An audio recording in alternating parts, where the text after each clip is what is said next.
Pranamvi. How do we understand Purushārth? Okay. See, the word Purushārth can be simply understood as perfection. Okay. So the word Purushārth means perfection. So perfection is when you're free from the sin. When you're not free from the sin, that means there are imperfections, and there are various imperfections which are explained in many texts, many scripts. So Purushārth is the action that a being can take to be perfect while being on earth. Whether it is a man or a woman, any spirit being can perform certain set of actions which can help them get rid of their sins. The word sin simply means the imperfection, as well as it can also be said as the failure to choose divinity, okay, in your day-to-day life. So once you are an imperfect being, so then you cannot be a part of the divine plan. You can be an imperfect being. You can learn to overcome your imperfections and become a part of the divine plan. That is how the things in the world are. Now, Purushārth is explained by like 4 pillars. It has 4 limbs. The first limb is dharma. So that itself is the biggest limb, because dharma means divine law. Okay, so any being to be perfect, or for any being to gain perfection while being on earth, one has to have the practice of dharma. One has to know the divine law. Now the word dharma itself is like it's misunderstood in today's world, because the word dharma, people think it is like a category of religion that the world has decided, or the authorities have they have put people into like being a Hindu or Muslim or Christian. These are not dharma at all. These are just religious or faith-based categories, division of beings. But the word dharma simply means divine law. So what is the law when you are in a specific situation? So if you know how to adopt divine qualities in that specific situation, that means you are abiding by the law, the divine law. So the word dharma, it comes from the Sanskrit root word dri. Dri means to adopt, to abide by. Suppose you are in any situation in your life, good or bad, whatever. So what divine quality can you excel in that situation? What divine quality can you bring out within yourself? Let's say you are in the toughest of situations or the challenges, but are you still able to stand by your quietness, your lovefulness, your beauty of knowledge? Are you able to stand in that? In your devotion, are you firm? So this earthly life is like a very tumultuous land. So it offers a lot of variety of situations. So once the being is put into a situation, that means the land itself tests whether the being is able to stand by the law or not. So when the being is able to stand by law for a specific time frame, that means the being is learning to excel in dharma. Okay. Now you see, earth in scriptures is very beautifully called as the feet of Lord. Okay. Now from feet of Lord you have to become like the crown jewel. Okay. So it is such a beautiful way of understanding the thing. When you are on earth, you should know that the Lord has asked you, or the divine has, the Param Atma has asked you to be at his feet and serve the feet.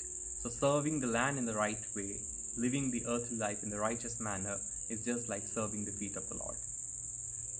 And serving Mother Earth, which people call as Mother, in the righteous manner is just like touching the feet of the Lord every day.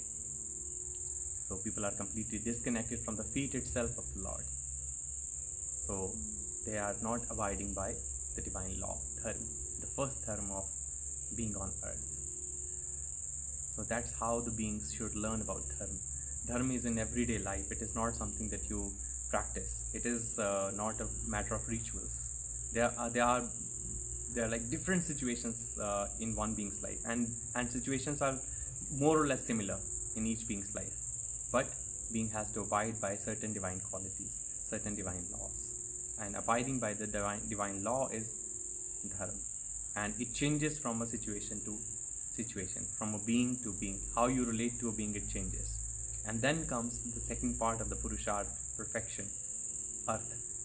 While being in dharma, standing on dharma, standing firmly in the divine laws, how being can attain some meaning out of it while being on earth. The word earth and earth is, you see, it's same. So earth simply means what? Earth simply means to gain something, to get some meaning out of it. That is earth. So earth also means to have some income.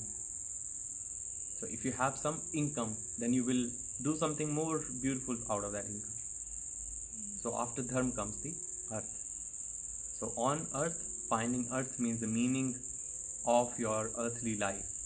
That means you have perfected on the second limb of Purushārth. Means you know why you are here, what is the meaning of this earthly life. Earth means that. And while living on earth, you know how to gain out of earth, how to gain out of the land, how to gain more divine qualities out of the earthly life. That is what earth is. Not like in today's time, adharma and earth, they go together in one way. People call it karma yoga. So adharma is a quality of Kali Yuga, when people really don't know what is dharma, and they call like whatever rituals or day-to-day part puja or whatever they are doing, performing some religious activities, they call it like dharma, but that is not dharma. And that dharma leads to no earth, because both of it doesn't have any gain for a humanly birth or humanly life. Then comes calm. The third is calm. Dharma, earth, calm. So the third is calm. So whatever you have gained on earthly life, you should know that you have to serve the land with that. Now land has two meanings. One is your earthly land, the body that you are given. You have some money, you gain some money. Now you should feed yourself with the right food. You should know how to take care of your body. That is what you need to actually learn. And that is about senses. If you waste your sensory perception or inputs just like the world is doing today, so then in that way you don't have any use of that earth. You have just landed into disease and disorders. So here calm turns into disease and disorder. So that is also kamana, which brings out the manifestation of earth. So calm is the creation that comes out of earth, the manifestation out of the income. So whatever you have gained, so firstly is dharma, you know the law, you abide by the law. Within the framework of law, divine law, you stand by that firmly, and then you gain something. After gaining something, you turn that something into more beautiful, more perfecting manifestation. And then after comes the moksha. You see how beautiful it is, like explained in the even scriptures. That dharma has to lead to moksha, earth has to lead to moksha, calm has to lead to moksha. So ending of the cycle is at moksha. So if you start learning the dharma today, then the cycle begins, that you at least will land up into moksha one day. If you don't begin with dharma, that means you have not even started with the moksha cycle. That whole process of getting moksha. Moksha means whatever manifestation you have created out of the earth, and whatever income you gain through dharma, the righteous manner, and that has to lead towards moksha. That should lead towards freedom from the earthly plane, from the land of mortals, from the feet of the Lord to Lord's heart, from Lord's heart to crown. That is what Purushārth is. That is how one gains the perfection while being on earth. It is just like the basic I have explained about Purushārth. I'm sure this will